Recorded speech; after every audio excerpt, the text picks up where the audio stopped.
Hello students, आपके बीच doctor N के Sharma KS land campus में आपका हार्दिक स्वागत है। मित्रों, अभी मैंने एक पेपर सॉल्व कराया। अब ये सेकंड पेपर आप देखिए जो समीक्षा अधिकारी के लिए, और समीक्षा अधिकारी के साथ साथ ये जो असिस्टेंट प्रोफेसर है, चाहे टीजीटी हो, कि ये इतिहास का पेपर है जो सभी में आपके लिए लाभदायक सिद्ध होगा। और जो भी वनडे एग्जाम होंगे उनमें भी यहाँ से प्रश्न पूछे जा रहे हैं, तो आप लोग देखिए ज़रा इसको, और हम व्याख्या सहित इसको सॉल्व करवाएंगे। ठीक है, जुड़े रहिए मेरे साथ, और आप लोगों को हम इतना अच्छा पेपर देंगे, हो सकता है कि इतिहास में प्रश्न गलत नहीं होंगे। और इसके बाद अभी हम लोग एक पोर्शन जो जीएस का रह गया था, भारत का हो गया था, अब विश्व का खनिज भी बताने जा रहे हैं अभी इसके बाद। तो देखिए, पहले हम लोग पेपर ये सॉल्व कर लें। ठीक है, तो ये पेपर देखिए क्या क्वेश्चन पूछे, कैसे क्वेश्चन, बहुत महत्वपूर्ण क्वेश्चन है जो विगत वर्ष में आए हुए क्वेश्चन है, उन्हीं का सब संकलन है। देखिए यहाँ पर दिया है कि पेशवा की स्थापना किसने की थी। तो याद रखना कि पेशवा आए तो उनका पेशवा दो चार लोगों के नाम याद रखना कि सबसे पहले बालाजी विश्वनाथ आए, फिर बाजीराव आए, फिर बालाजी बाजीराव आए, ठीक है, बालाजी बाजीराव आए, फिर इसके बाद नारायण राव आए। तो ये याद रखना, यहाँ तक आप बहुत जरूरी है, ये तीन याद रखना। ठीक है, तीन ये महत्वपूर्ण है। तो यहाँ पर आप लोगों को हम बता दें कैसे आप लोग इसको करेंगे। पेशवा का मतलब पेशवा वंश की स्थापना किसने की, तो बालाजी बाजीराव दिया, बालाजी विश्वनाथ दिया, और बालाजी द्वितीय दिया है, शिवाजी दिया है। ठीक है, तो यहाँ पर जहाँ विश्वनाथ लगा, हमने क्या कहा था कि बालाजी विश्वनाथ, तो आप ये लगाएं। ठीक है, अगर बालाजी बाजीराव दिया होता तो आप ये दूसरे हो जाते, तो आंसर आपका ये हो जाएगा। ठीक है, इन्हें मराठा वंश का द्वितीय संस्थापक कहा जाता है। ठीक है, ये भी याद रखना। अगला क्वेश्चन देखिए कि शिवाजी के प्रशासन में घुड़सवार सेना को क्या कहा जाता था। घुड़सवार सेना को सरे नौबत कहा जाता था, या पागा कहा जाता था, या रिसाला का, या बरगीर। तो घुड़सवार सेना को बरगीर कहा जाता था, याद रखना कि बरगीर कहा जाता था। ठीक है, पागा पैदल सेना होती थी। ठीक है, सर नौबत सबसे बड़ा सेनापति होता था। ठीक है, चीज याद रखना। अगला देखिए कि अष्टप्रधान किस राजा से संबंधित थे। देखो एक चीज याद रखना कि अष्टप्रधान है, एक तरफ अष्टदिग्गज अगर पूछा जाए, दोनों याद रखना कि अष्टदिग्गज और अष्टप्रधान। देखो ध्यान देना यहाँ पर कि अष्टप्रधान और अष्टदिग्गज। देखो ये तो इनका तो अष्टप्रधान हो गया शिवाजी। देखो यहाँ कौन आंसर हो जाएगा, शिवाजी। शिवाजी का तो अष्टप्रधान हो गया, और अष्टदिग्गज किसका हो गया, कृष्णदेव राय का। अष्टदिग्गज, अष्टदिग्गज, तो अष्टदिग्गज इनका हो जाएगा। हरिहर प्रथम और चंद्रापिड, हरिहर प्रथम का संबंध किससे है, तो याद रखना इनका विजयनगर से है। किससे है, तो विजयनगर। ठीक, तो ये याद रखना। अगला देखिए कि मदन्ना और अकन्ना किस राजवंश के शक्तिशाली शासक थे। मदन्ना अकन्ना, बरार है, गोलकुंडा है, बीदर है, बीजापुर। तो याद रखना कि गोलकुंडा के थे। मदन्ना अकन्ना कहाँ के थे, तो गोलकुंडा के थे। ठीक है, और गोलकुंडा को विजित करके किसने, मुगल, कौन ऐसा मुगल वंश का शासक था जिसने बीजापुर गोलकुंडा को अपने राज में मिला लिया था, तो औरंगजेब था। ठीक है, क्वेश्चन देखिए दिया है, औरंगजेब के शासनकाल में जिन सतनामियों ने बगावत कर नरनौल शहर पर अधिकार कर लिया, वो कौन से अनुयायी थे, रविदास के, नानक के, दादू के, कबीर के। तो ये कबीर के थे। किसके थे, तो कबीर के थे। ये चीज याद रखना। ठीक है, अगला देखिए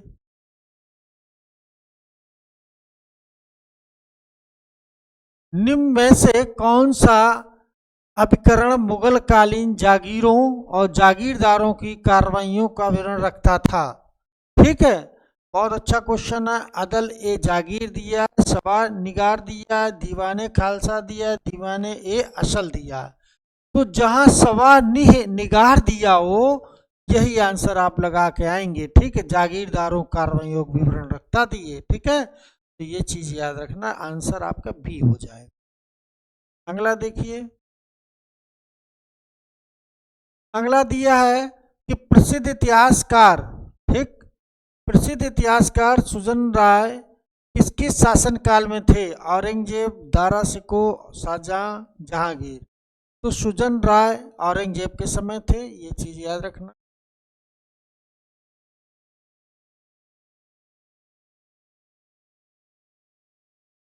तूफत उल हिंद रचना किस विषय से संबंधित है? संगीत दिया है, अर्थव्यवस्था दिया, प्रशासन दिया, न्याय।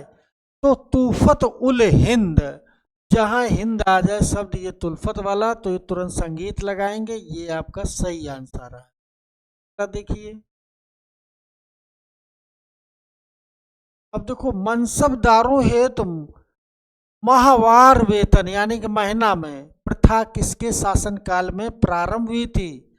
तो ये माहवार मतलब कि हर महीने उन्हें वेतन मनसबदार को, ये भी एक व्यवस्था कर दी गई। तो ये कौन था? औरंगजेब था, शाहजहां था, जहांगीर था, अकबर था। तो याद रखना कि शाहजहां ने ये किया था, लेकिन मनसबदारों की सबसे पहले नियुक्ति किसने की थी? तो अकबर ने की थी। ठीक है, तो ये चीज। अब यह है, छत्रसाल का विद्रोह किसके शासनकाल में हुआ था? छत्रसाल का विद्रोह, बहुत अच्छा क्वेश्चन। छत्रसाल का विद्रोह किसके शासनकाल में हुआ? औरंगजेब दिया, खुसरो दिया, शाहजहां दिया, जहांगीर दिया। तो छत्रसाल, अब ये छत्रसाल का विद्रोह जो हुआ था, ये जहांगीर के समय हुआ। ठीक है,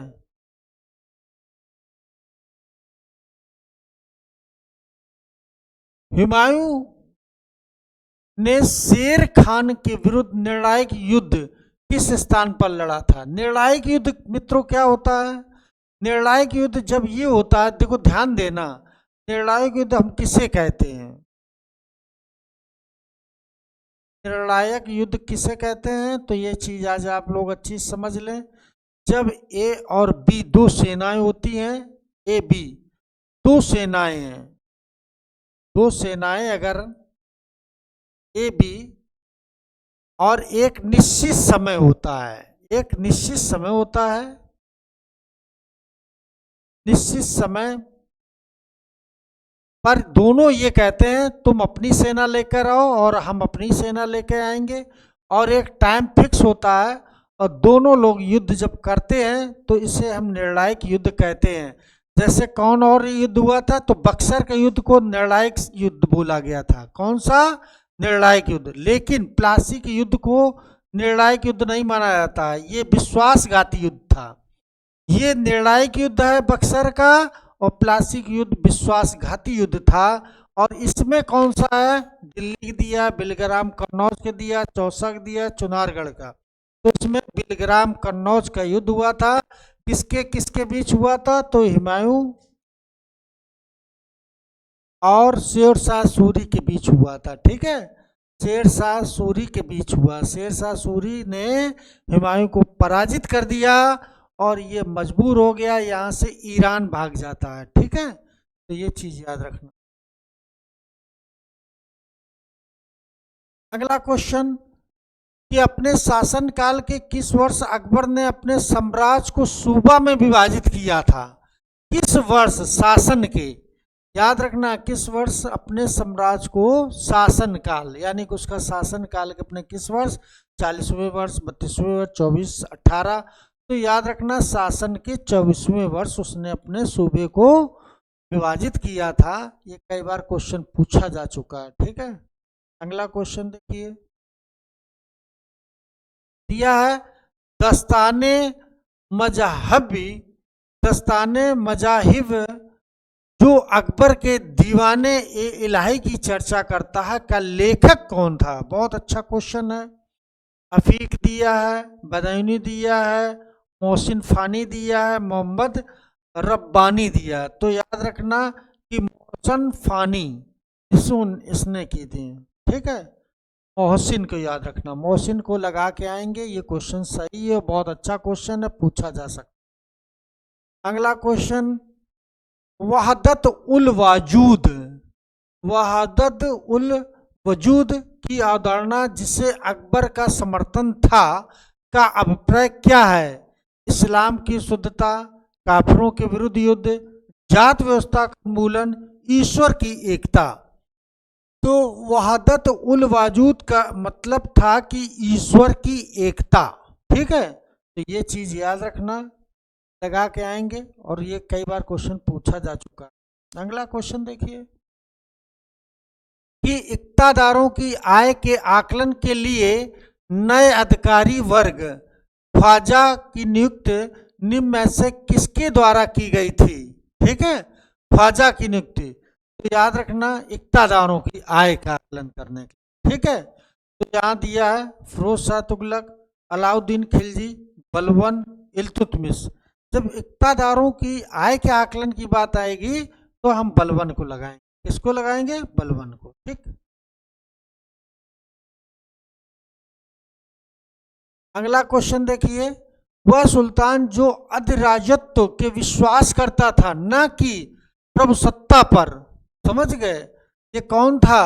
वह सुल्तान जो अधिराजत्व के विश्वास करता था न कि प्रभुसत्ता पर। तो मोहम्मद बिन तुगलक दिया है, अलाउद्दीन खिलजी दिया है, बलबन दिया, इल्तुतमिश। ठीक है, तो अधिराजत्व का सिद्धांत ये किससे संबंधित है? तो याद रखना, ये बलबन से। ठीक है,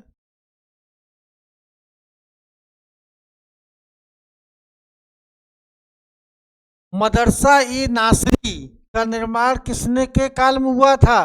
तो फिरोज शाह तुगलक दिया, मोहम्मद बिन तुगलक दिया, इल्तुतमिश, कुतुबुद्दीन ऐबक। मदरसा ई नासरी जब आ जाए तो याद रखना इल्तुतमिश। और ये कहा जाए कि सबसे पहले मदरसा का निर्माण इसी के समय हुआ था। ठीक है,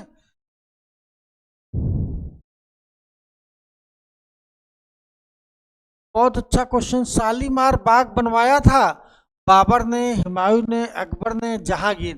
तो याद रखना कि शालीमार बाग जहांगीर ने बनवाया था। और निशार बाग, निशार एक जहांगीर ने बनवाया, शाहजहां ने निशार बाग बनवाया। शाहजहां ने निशार। जब निशार बाग पूछा जाए तो शाहजहां को लगाएंगे।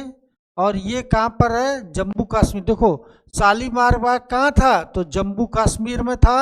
और ये किसकी याद में बनवाया था? किसके लिए बनवाया था? तो नूरजहां की याद नहीं, अपनी पत्नी की याद में बनवाया। ठीक है, तो नूरजहां। ठीक, तो जहांगीर ने बनवाया था शालीमार बाग, जम्मू कश्मीर में है। अगला क्वेश्चन देखिए, दक्कन में चिश्तिया सिलसिला की प्रसिद्ध, देखो बहुत अच्छा, चिश्तिया सिलसिला के प्रसिद्ध कौन कारक थे? सैयद यदुल्लाह, मोहम्मद हसन, मोहम्मद गौस, गेसू दराज। तो याद रखना, ये दक्कन की बात करेंगे तो गेसू दराज आएंगे। ठीक है, दक्कन में गेसू दराज में इसका प्रचार प्रसार कराया था। ठीक है, चिश्तिया संप्रदाय का। अगला देखिए, कौन प्रसिद्ध सूफी संत थे जो अवध में पैदा हुए थे? कहाँ? अवध में। और अवध का भी अंतिम हमने लोगों ने वाजिद अली शाह को चर्चा किए थे, है ना। और आसफ खान ने नींव डाली थी, आसफ जहां ने।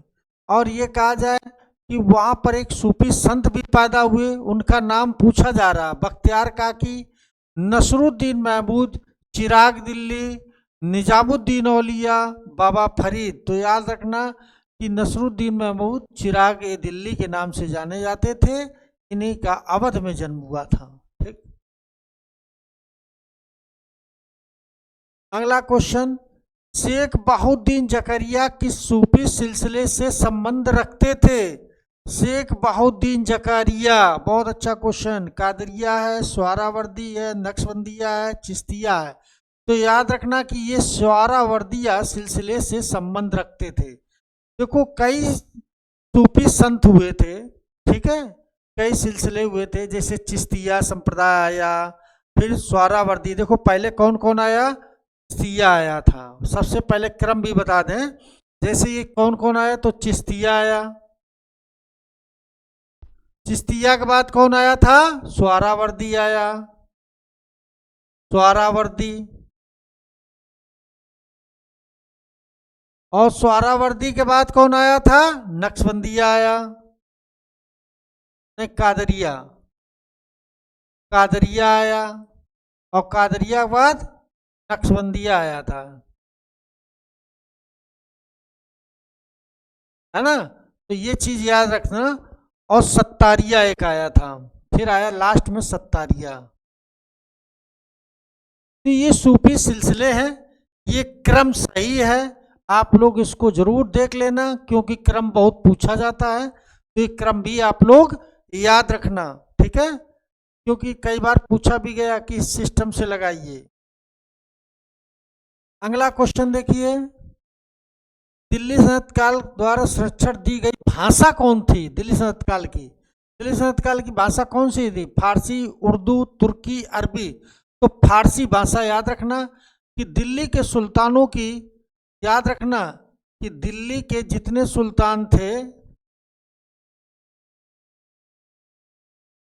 सुल्तानों की राजकीय भाषा कौन थी, राजकीय भाषा कौन थी, तो याद रखना फारसी लगा के आएंगे, क्या लगाएंगे, फारसी, ठीक। अगला क्वेश्चन देखिए, दिया अमीर ए हाजिब के पद पर रजिया ने किसे नियुक्त किया था। वास्तव में आपको रजिया के विषय में मैंने बताया था कि दिल्ली की पहली महिला सुल्तान जो गद्दी पर बैठी, और कहा जाए रजिया ने खुद ये कहा था, एक बार मुझे अवसर दिया जाए, अगर वास्तव में हम सही से शासन संचालन नहीं कर पाते हैं, मुझे तत्काल हटा दिया जाए। तब ये कुब्बा और कुलह, यानी कुब्बा मीन्स कोट, कुलह मीन्स टोपी, पहनकर सैनिक वेशभूषा में जब पहुंचती है, तो मित्रों इसे स्वीकार कर लिया गया कि वास्तव में ये एक सुल्तान की हैसियत से ये कार्य कर सकती है। और ये स्टेटमेंट खुद इल्तुतमिश ने ग्वालियर विजय के उपलक्ष्य में कहा था कि अगर मुझे चुनना है तो सबसे पहले अपनी बेटी को चुनेंगे, क्योंकि मेरी बेटी बेटों की अपेक्षा ज़्यादा योग्य है।